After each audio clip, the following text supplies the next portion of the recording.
As we've seen in news reports, North Korea remains one of the most repressive governments in the world. While millions are spent on Kim Jong Un's missile program, many North Korean people are forced to eke out a living in grinding poverty.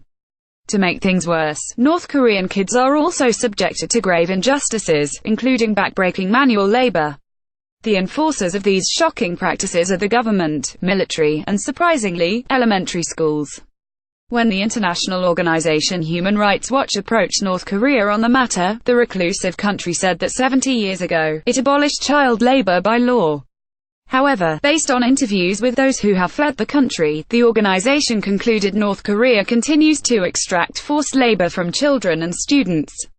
Here we'll take a look at 8 forms of manual, forced child labor that take place today in North Korea. 1. Working in prison camps. Sometime whole families end up in labor camps. Jones, AFP, Getty Images Children are taken along with their parents to work in brutal labor camps. Punished for the perceived crimes of their parents, many North Korean children are forced into labor camps, where they must do backbreaking work.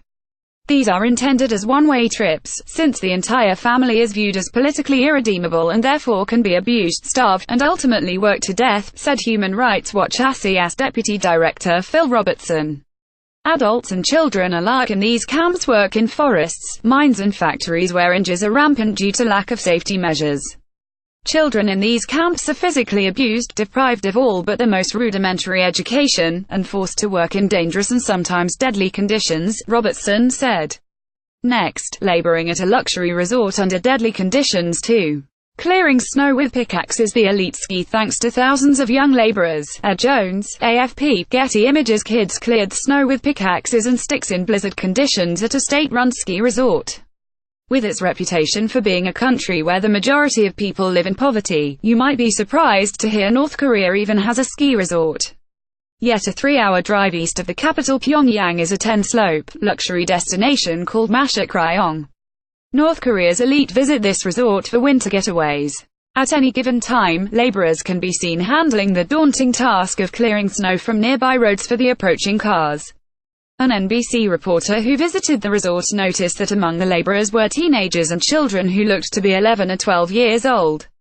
Red-faced, they hacked away at snow with pickaxes and sticks, pushing it aside with makeshift wooden shovels. These thousands of workers toiled in blizzard-like conditions with temperatures below freezing, wrapped in jackets, scarves, and hats. Uniformed soldiers oversaw the operation. Next, taken from schools to spend long days toiling on farms. 3. Working on farms. Children plow and harvest crops. Shaoluchu, Getty Images kids are taken from schools to plow and harvest crops. Both the country's ruling party and Ministry of Education request cashier labor directly from schools. As such, twice a year, kids are forced by their schools to do farming. They must do plowing and seeding during the sowing period, followed by harvesting of the crops later in the year. One girl who did this job commuted daily by walking for over an hour to a farm, along with her classmates.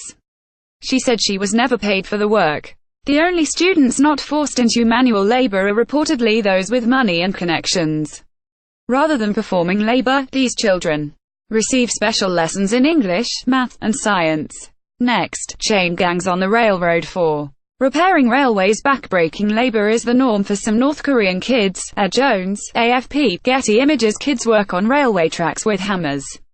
In addition to farming, schools send out their children to work other types of 10-hour shifts in the blazing sun.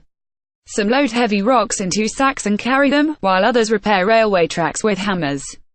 Video footage obtained in secret showed dozens of boys and girls working away near train tracks.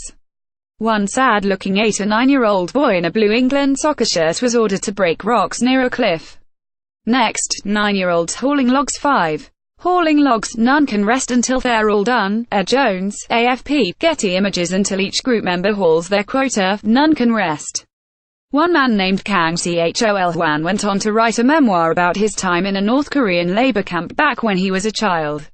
At age 9, he was tasked with hauling logs from where they fell to where they would be cut. Each of the 5 children on his team had to finish 12 round trips with a log on their shoulders half the way. Until the entire team's daily quota had been reached, no members could return to their camp, no matter how tired or sick they felt. The rule had a way of destroying any solidarity among the detainees, he said. Next, kids receive quotas for junk collecting. 6. Collecting scrap material. If they don't find enough scrap, they must pay a fine. Jones, AFP, Getty Images. If children don't come up with enough scrap metal and broken rocks, they have to pay a fine. Another act of manual labor imposed on children by North Korean schools is collecting of scrap metal, broken rocks and pebbles, rabbit skins, old paper, and other things which could be used in construction.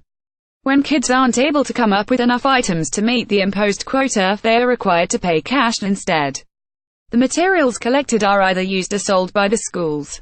Next, cleaning Kim Jong Un's 34,000 statues and monuments. 7. Cleaning statues. Kids keep the many monuments to the Kim family looking pristine. Pedro Ugarte, AFP, Getty Images. Kids can be seen cleaning some of the 34,000 statues devoted to the ruling Kim family. There are 34,000 statues in North Korea of members of the ruling Kim family, including monuments devoted to Kim Il-sung and his son Kim Jong-il, both now deceased.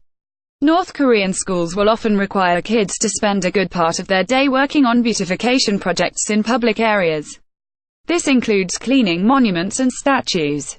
Kids can often be seen working away at these sites, brooms in hand. Next, teenagers constructing buildings under military supervision. 8. Constructing buildings. Teens must work construction after finishing school. Pedro Ugarte, AFP, Getty Images. Teenagers forced into paramilitary labor brigades work to construct buildings. Once 16 and 17-year-old children finish mandatory school, some are put into paramilitary force labor brigades. These are operated by the North Korean ruling party. Here, the teenagers work primarily on construction projects for buildings and other infrastructure. Children who end up in North Korean forced labor brigades live under terrible conditions, and are not free to leave, said Kwon Yoon-kyung, Secretary General at the International Coalition to Stop Crimes Against Humanity in North Korea. This type of enslavement must immediately be abolished and those responsible for directing these brigades punished. Check out the cheat sheet on Facebook.